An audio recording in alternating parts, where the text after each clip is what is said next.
BHU प्रवेश परीक्षा देने वाले, नीट प्रवेश परीक्षा देने वाले, क्लैट, जेई और यूनिवर्सिटी के अंतिम वर्ष की परीक्षा देने वाले छात्र लगातार लिखते रहते हैं कि परीक्षा कैंसिल करा दी। ये हमारा काम नहीं है, हमारा काम है उठा देना। वो हमने कई बार इस मसले को उठाया है, मगर सरकार के इरादे से नहीं लगता कि परीक्षा रद्द होगी, इसलिए तैयारी करनी शुरू कर दीजिए। यूजीसी ने सुप्रीम कोर्ट में हलफनामा देकर कहा है कि दिल्ली सरकार और महाराष्ट्र सरकार द्वारा अपने राज्य की यूनिवर्सिटी की अंतिम वर्ष की परीक्षाएं रद्द करने के फैसले का वो उससे सहमत नहीं है, उसका विरोध करती है।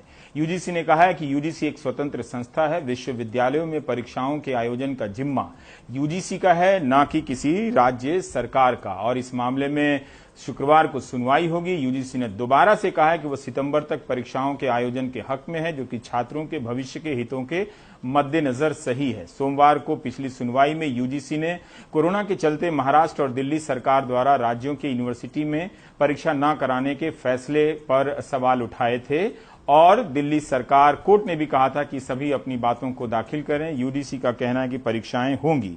इसके साथ साथ हम ये भी बता दें कि केंद्रीय गृह मंत्रालय ने भी सुप्रीम कोर्ट में अपना हलफनामा दायर कर कहा है कि एमएचए ने कहा है कि उसने बड़ी संख्या में छात्रों के शैक्षणिक हित को ध्यान में रखते हुए 6 जुलाई 2020 को अधिसूचना जारी कर विश्वविद्यालयों और संस्थानों द्वारा परीक्षा आयोजित करने की अनुमति दी है। यह प्रस्तुत किया गया है कि निर्णय मानव संसाधन विकास मंत्रालय द्वारा किए गए अनुरोधों और राष्ट्रीय आपदा प्रबंधन प्राधिकरण द्वारा आपदा प्रबंधन नियमन अधिनियम 2005 की धारा 10(2)(1) के तहत जारी किए गए निर्देशों के अनुसार लाया गया है।